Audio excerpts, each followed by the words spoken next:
नासरिन मेहड़ में पीटीआई अगवान की गिरफ्तारी खिलाफ दादू में पीटीआई पारा एहतजाजी मुज़ाहिरो करे सख्त नारेबाज़ी कई वई। एसएस न्यूज़ के रिपोर्टर अकील लाखो मूजिब न्याज़ बोड़ो और साथिन मथा मेहड़ पुलिस तरफा दहशतगर्दी जो केस दाखिल करण और खेस गिरफ्तार करण खिलाफ दादू में पीटीआई अगवान सरदार आशिक ज़ोर की अगवानी में कारकुनन एसएसपी मोड़ बंद करे धरणो हयो। अगवानन एसएस न्यूज़ से ॻाल्हाईंदे चयो त फयाज़ बुट जी चवण ते पीटीआई अगवान न्याज़ बुड़ो और साथिन मथा कूड़ो केस दाखिल कयो वियो आहे। हुननि चयो त पीटीआई मेहड़ में पीपी के शिकस्त ॾिनी आहे, जंहिं करे पीटीआई अगवाननि खां इंतकाम वरितो पियो वञे, पर हू झुकण वारा नाहिनि। सिर्फ़ इन जे करे आहे, तव्हांखे ख़बर आहे त वोट अवाम जो बुनियादी हक़ आहे।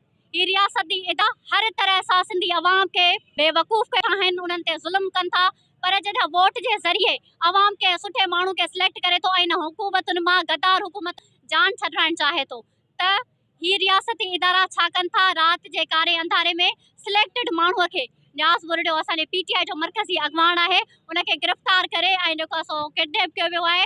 असां हिन एहतजाज जे थ्रू मीडिया जे थ्रू उन माण्हुनि खे रियासती इदारनि खे इहो ॿुधाइण था चाहियूं त जल्द अज जल्द न्याज़ बुरड़ो खे आज़ादु पार्टी हाणे इन इलेक्शन में जॾहिं हारायो अथनि मेड़ सिटी त उन खां पोइ ही बदहालीअ शिकार थी ऐं हिन जो दिमाग़ हाणे कमु नथो करे। फयाज़ बुट जेको सॼी सिंध जो वॾो बदनाम ज़माना जेको करप्ट माण्हू आहे, उहो पंहिंजी पुलिस खे बंगारी करे ऐं असांजे चाचे न्याज़ बुड़े ते जेको हिननि गिरफ़्तार कयो आहे ऐं उन ते जेको कूड़ो केस दाख़िल कयो। जिदोजहद अॼु ॾिसो था त दादू एसपी मोड़ ते पुरअमन एहतजाज आहे।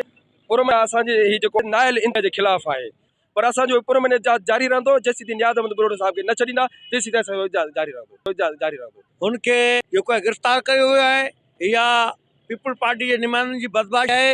वरी बि असां पर्ज़ो मुस्बत कयूं था त न्याज़ साहब खे आज़ादु कयो वञे। जेसिताईं न्याज़ साहब आज़ादु न थींदो तेसिताईं असांजो धरणो